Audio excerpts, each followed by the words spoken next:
ये चैनल केवल मनोरंजन के लिए है। हम किसी भी तरह के अंधश्रद्धा को बढ़ावा नहीं देते। जैसा कि हमने पहले भाग में देखा कि वो बाबा उस नरभक्षी को देखकर वहां से भाग गया। जंगल के पास वो नरभक्षी अब भी उस दूध वाले के मृत शरीर को खा रहा था। उसका मुंह पूरी तरह से खून से लथपथ था और बड़े ही बेरहमी से वो शरीर के मांस को चबा रहा था। उस दूध वाले को खाने के बाद उसने आसपास देखा तो उसे वो बाबा कहीं दिखाई नहीं दिया। उस नरभक्षी ने अपने मुंह से एक जोरदार दहाड़ निकाली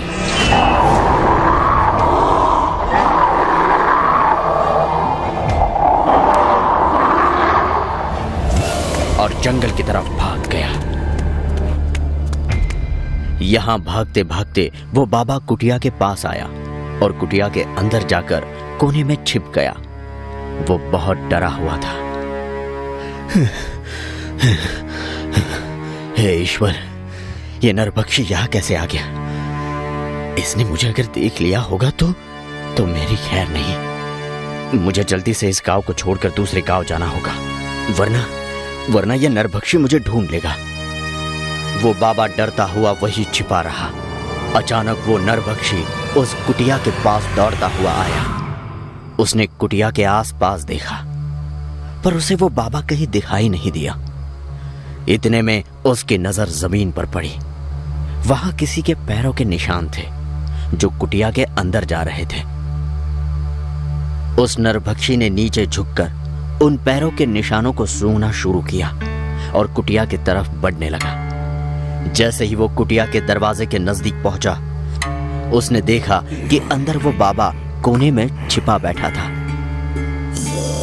उस बाबा को देखकर नरभक्षी को बहुत गुस्सा आया। उस नरभक्षी को सामने देखकर बाबा बहुत डर गया और कुटिया के बाहर भागने लगा।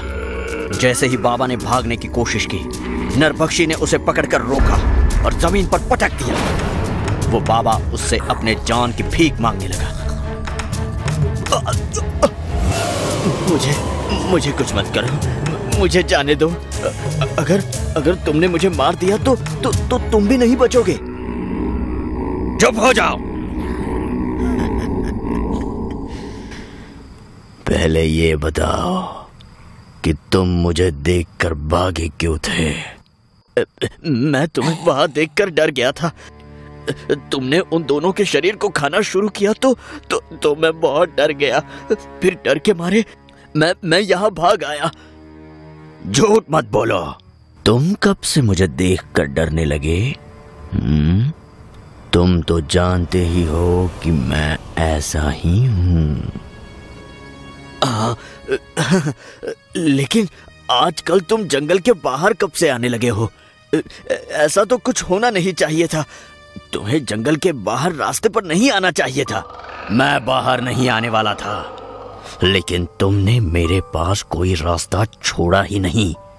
4 दिन हो गए, तब से मेरे पास कोई शिकार नहीं आया।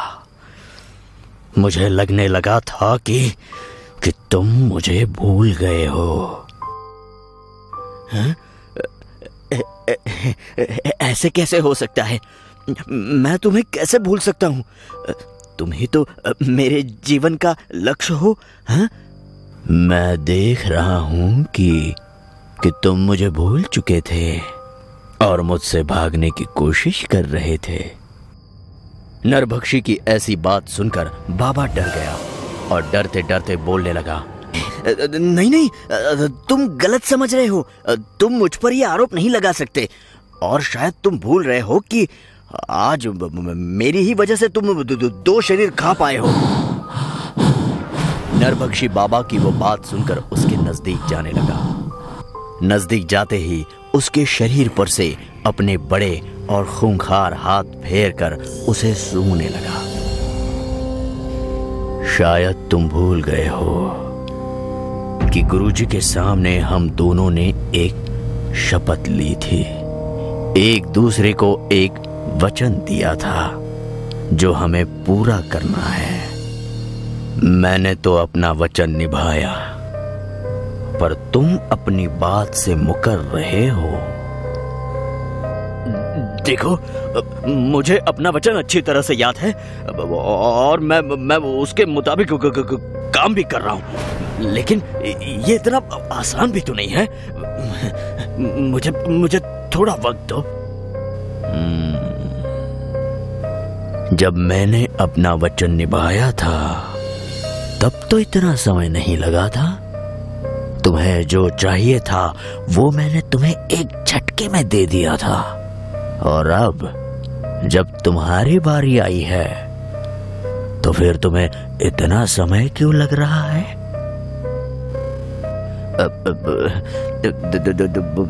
तुम्हारा तरीका अलग है, मेरा तरीका अलग है। बस! मैं कुछ नहीं सुनना चाहता। मेरे पास ज्यादा समय नहीं है। तुम्हें अपना काम जल्दी से करना होगा। अगर तुमने अपना काम करने में देरी की तो मैं तुम्हें अपना शिकार बनाऊंगा।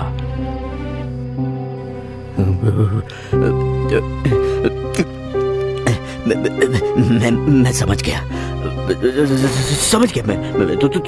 तुम चिंता मत करो। बस तुम जंगल के बाहर निकलना बंद कर दो। हाँ? बाकी तुम चिंता मत करो। क्या कहा? तुम जंगल के बाहर निकलना मुझे क्या करना है और क्या नहीं, ये तुम्हें बताने की जरूरत नहीं है।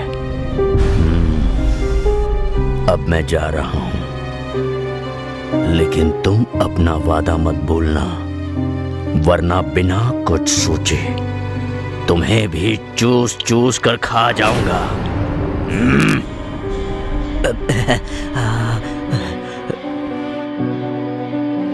बाबा को जान की धमकी देकर वो नरभक्षी वहां से जंगल की तरफ चला गया। नरभक्षी की इस धमकी को सुनकर बाबा बहुत डर गया और पसीने से पानी पानी होने लगा।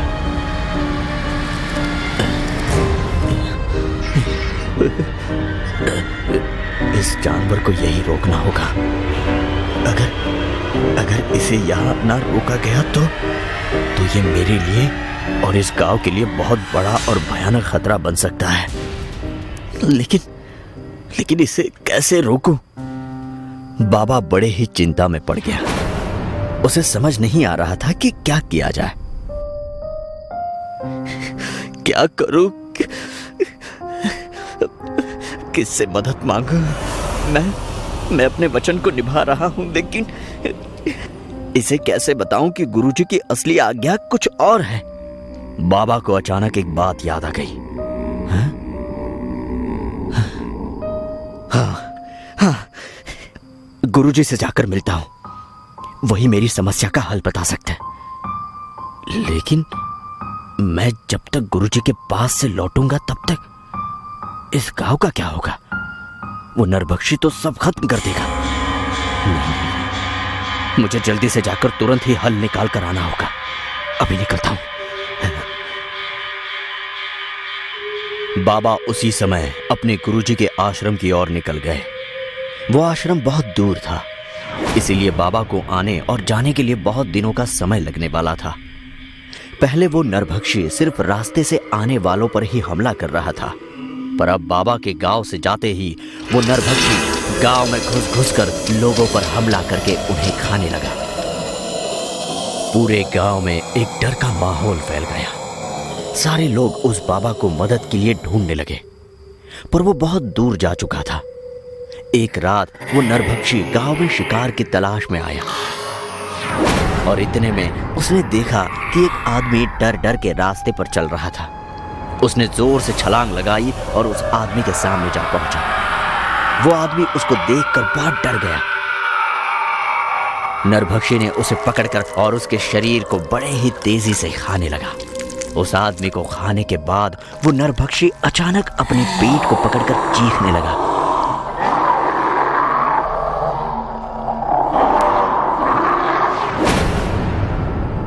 धीरे धीरे उसकी हलचल बंद हो गई और वो वही जमीन पर पड़ा रहा।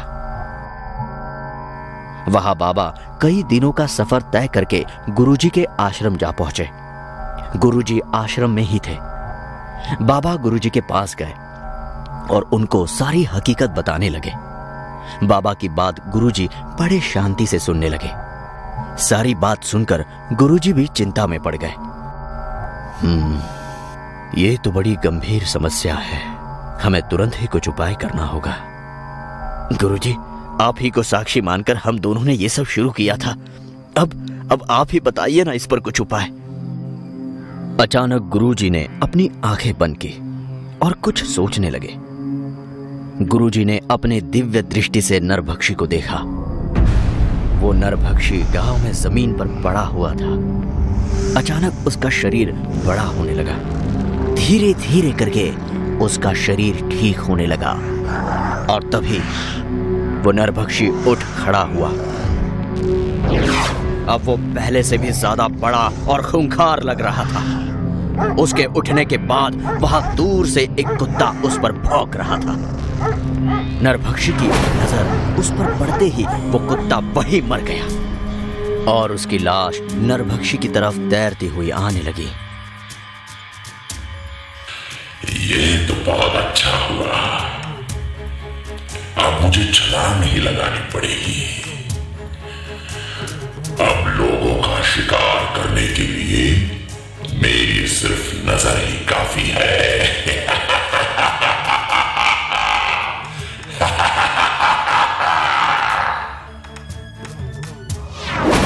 गुरुजी ने डर के मारे अपनी आंखें खोली। उनकी सांसें फूल रही थी और आंखों में डर साफ दिखाई दे रहा था। क्या हुआ गुरुजी? ऐसा क्या देख लिया आपने?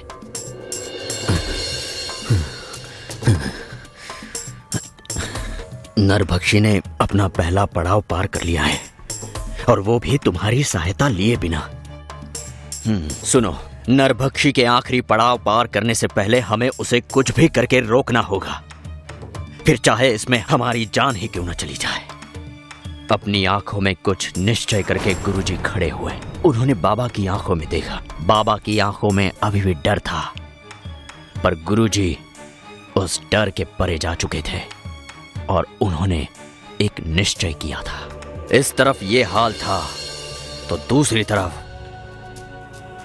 नरभक्षी जोर जोर से हंस रहा था।